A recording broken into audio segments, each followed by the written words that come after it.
Ici, c'est un lieu qui a été créé par l'association La Vie devant soi en octobre 2010. Et c'est d'abord un lieu de vie pour les personnes qui ont eu un accident de vie, soit un traumatisme crânien, ou qui ont une lésion cérébrale suite à un accident vasculaire cérébral ou une autre cause, mais il y a une rupture à un moment dans la vie.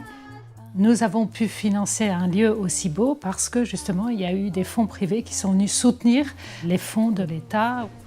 On a donc un agrément de 40 places, donc 28 places dédiées à l'hébergement complet, avec des moyens humains financés par le Conseil départemental du Nord et par l'Agence régionale des santé des Hauts-de-France, et qui nous permettent de pouvoir réunir des métiers du domaine de l'accompagnement, du médical, du paramédical. J'ai travaillé en menuiserie dans pas mal de sites. J'adore toucher le bois, tout ce qui est manuel, moi je suis là. Je suis arrivé le 1er décembre 2014. J'ai attendu ce moment pendant 8 mois. J'ai visité le site 3 fois. J'ai croisé l'eau. Qu'est-ce qui te plaît ici? Tout. Et quand je dis tout, c'est tout. Même les gens, même les personnes ici. Donc, dès que j'ai eu ma place ici, j'étais heureux. Et pourquoi? Parce que j'avais rien. Comme ça, vous mettez sur celle-ci. Le désir était de pouvoir apporter une réponse à des gens qui sont un peu à l'écart de la société. On s'occupe des personnes en situation de cérébrolésion, mais on s'occupe aussi des professionnels. Et on doit aussi coordonner et accompagner les bénévoles. Je connaissais le projet de La Vie devant soi.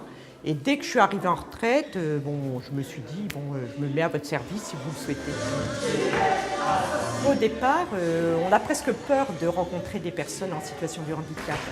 Et ensuite, quand on arrive ici, on est tout de suite en contact avec les résidents.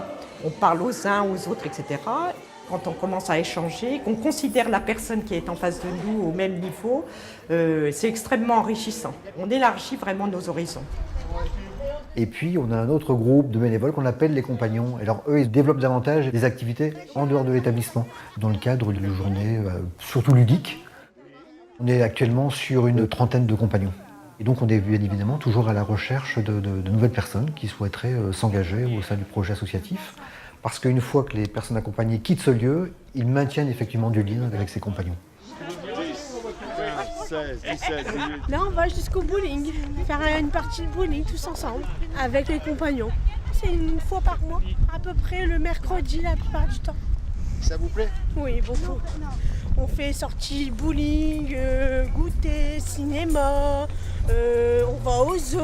On a déjà fait des restos aussi, c'est ça? Des restos ou des jeux de société chez Monsieur Torque, qui est juste là. J'adore ça.